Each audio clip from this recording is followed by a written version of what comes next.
পাবনার রূপপুরে দেশের প্রথম পারমাণবিক বিদ্যুৎ কেন্দ্রের চুল্লিতে ফুয়েল লোডিং শুরু হয়েছে। মঙ্গলবার পাবনার ঈশ্বরদীতে এই পারমাণবিক বিদ্যুৎ কেন্দ্রের প্রথম ইউনিটে ফুয়েল লোডিং হয়। এর মাধ্যমেই বাংলাদেশ আনুষ্ঠানিকভাবে পরমাণু শক্তি দিয়ে বিদ্যুৎ উৎপাদনের পরিচালন পর্বে প্রবেশ করে। তবে প্রশ্ন হচ্ছে, ফুয়েল লোডিং কি এবং কিভাবে এটি কাজ করে? ইউরেনিয়াম ফুয়েল লোডিং হল পারমাণবিক বিদ্যুৎ কেন্দ্রের চুল্লি বা রিঅ্যাক্টর করে পারমাণবিক জ্বালানি প্রবেশ করানোর অত্যন্ত সংবেদনশীল ও চূড়ান্ত কারিগরি প্রক্রিয়া। পারমাণবিক বিদ্যুৎ কেন্দ্রে কয়লা, গ্যাস বা তেলের বদলে জ্বালানি হিসেবে ইউরেনিয়ামের ছোট ছোট প্যালেট ব্যবহার করা হয়, যার প্রতিটি 4.5 থেকে 5 গ্রাম ওজনের হয়ে থাকে। এই প্যালেটগুলোকে তেজস্ক্রিয় বিকিরণ থেকে সুরক্ষিত রাখতে জিরকোনিয়াম অ্যালয় দিয়ে তৈরি টিউবের ভেতরে সাজিয়ে ফুয়েল অ্যাসেম্বলি তৈরি করা হয়। এই অ্যাসেম্বলিগুলোকে রিঅ্যাক্টরের ভেতরে স্থাপন করার প্রক্রিয়াই হল ফুয়েল লোডিং।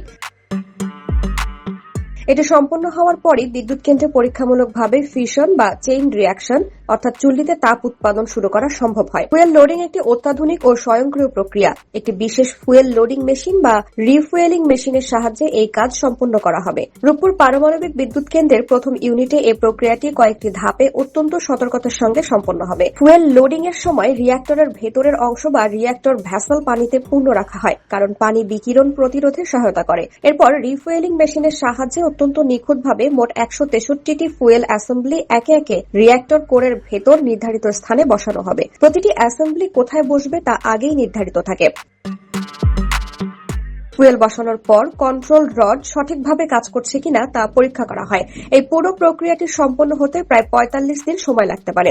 163টি অ্যাসেম্বলি রিঅ্যাক্টর করে সফলভাবে লোড করার পর কেন্দ্রটিকে মিনিমাম নিয়ন্ত্রিত ক্ষমতায় আনা হবে। এই পর্যায়টিকে ফার্স্ট ক্রিটিক্যালিটি বলা হয়, যেখান থেকে চুল্লিতে নিয়ন্ত্রিত পারমাণবিক বিক্রিয়া শুরু হবে।